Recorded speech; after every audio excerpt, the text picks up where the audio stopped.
Welcome to today's Explainer. We're doing something pretty amazing today. We are literally tracing the hidden foundational roots of your spiritual identity. We spend so much of our adult lives looking outward, right? Searching for that perfect teacher, a new philosophy, or a daily practice to help us figure out who we are and what we're meant to do. But what if the deepest, most foundational architecture of your soul was already built before you even knew it was happening? What if the exact tools you need for your ultimate life mission were quietly handed to you when you were just a kid? Think about this. Who was your first spiritual teacher? When we hear that question, our minds instantly jump to a famous author, or maybe a charismatic guru, or a meditation instructor we met in our 20s or 30s. We always kind of imagine spiritual awakenings as these grand, dramatic events that happen to us once we're adults. Okay, let's dive into this, because what the source material reveals is that true guides are often much, much closer to home. They're usually disguised in the most ordinary of roles. See, long before the world teaches us to doubt ourselves, before we learn to hide our sensitivities, and way before we're told what is and isn't possible, there are certain figures who lovingly recognize our essence without trying to mold it into something else. The greatest spiritual guides, they don't show up through some loud crisis or a formal awakening. They arrive quietly, gently, and lovingly, right in our childhood living rooms. They are the ones who witness our earliest light. They don't preach at us, they simply hold space. And that brings us to the core concept we'll be exploring today. The spiritual ledger. Think of it like a giant internal book of accounts. In this book, our earliest guardians are literally writing the foundational entries. We're talking about the spiritual truths, the physical architecture, and the emotional frequencies we pick up in childhood. This isn't just a collection of happy memories. No, this is deliberate preparation. These early ledger entries literally build the capacity inside a person to eventually step up and safely carry out their ultimate life mission. There's this incredibly profound whisper from a teacher named Zoran that captures this beautifully. He says, "Traveler, the first spiritual truth a child receives becomes the foundation of his ledger." It's absolutely crucial when you think about it. Whatever goes onto that very first page dictates the structural integrity of everything that follows. If that first truth is fear, the ledger is built on anxiety. But if the first truth is love, the ledger becomes an unshakable fortress. And for the author of our source text, that critical first entry was penned by a woman named Grandmother Josie. So let's open up the first half of this ledger. Section 1, the heart. Grandmother Josie, the joyful mystic. Grandmother Josie was so much more than just a typical grandmother. She was the first mystic, the keeper of early light. Her most important teaching wasn't some long, complicated sermon. It was literally just one joyful sentence, delivered with pure conviction. God loves you. Now, what's really interesting about this slide is how she completely rejected fear for trust. She didn't teach strict doctrine. She taught pure presence and absolute love.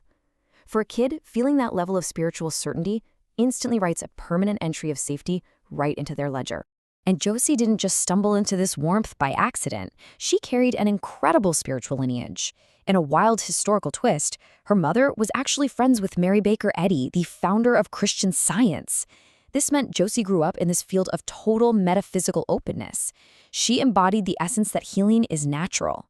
But she didn't preach it, She sang it. She filled the house with piano music, showing that spirituality isn't solemn, it's pure joy. And perhaps most importantly, when the highly sensitive author had these early spiritual visions or glimpses of the other side, Josie didn't dismiss them. She didn't even try to interpret them.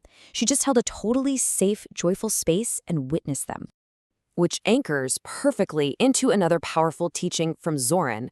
Traveler, the child who is believed becomes the adult who remembers. Because Josie unconditionally accepted those early inner experiences without any judgment, she anchored the child's reality.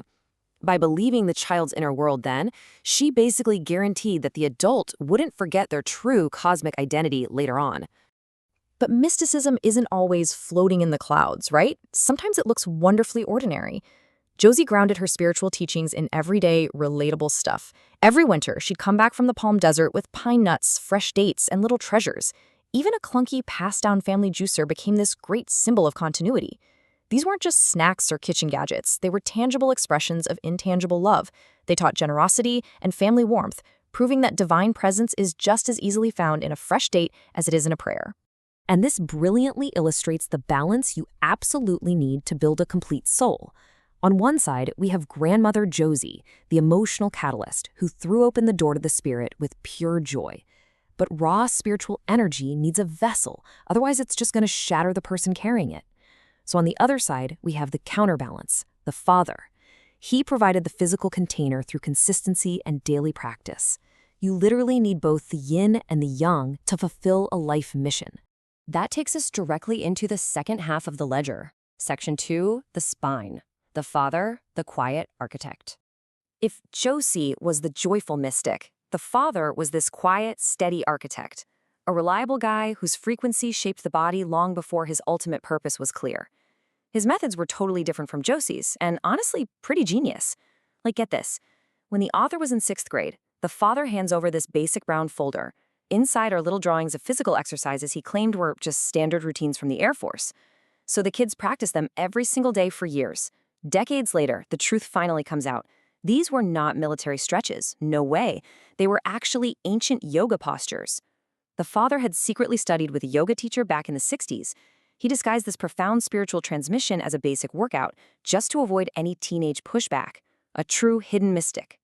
And that disguised yoga was just one piece of the father's larger blueprint for destiny. He built a home based on structure. The food was clean and conscious, lots of vegetables, grains, zero junk food. He enforced early bedtimes to protect natural sleep rhythms. He instilled consistent daily physical discipline. And crucially, he used this really warm, quiet humor to soften life's inevitable tensions. He wasn't just raising healthy kids, he was deliberately building a physical foundation robust enough to carry a heavy spiritual destiny without succumbing to chronic illness or emotional burnout. Zoran validates this hidden structural approach with another ancient-sounding whisper.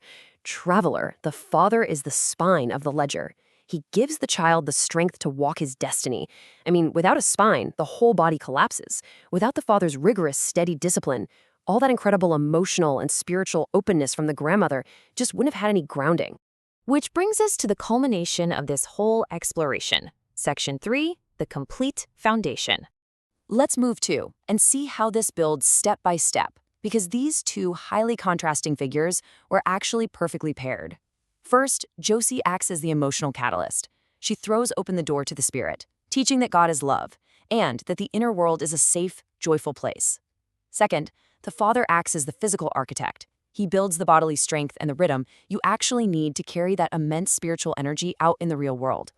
And finally, because of these two beautifully interlocked foundation entries, the traveler, referred to here as Micah, can emerge safely into adulthood to fulfill their ultimate cosmic mission.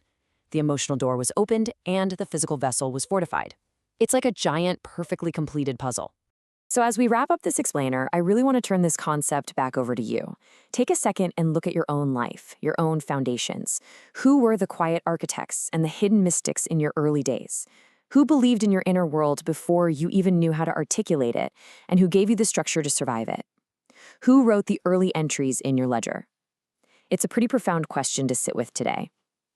Thanks so much for joining me, and keep exploring.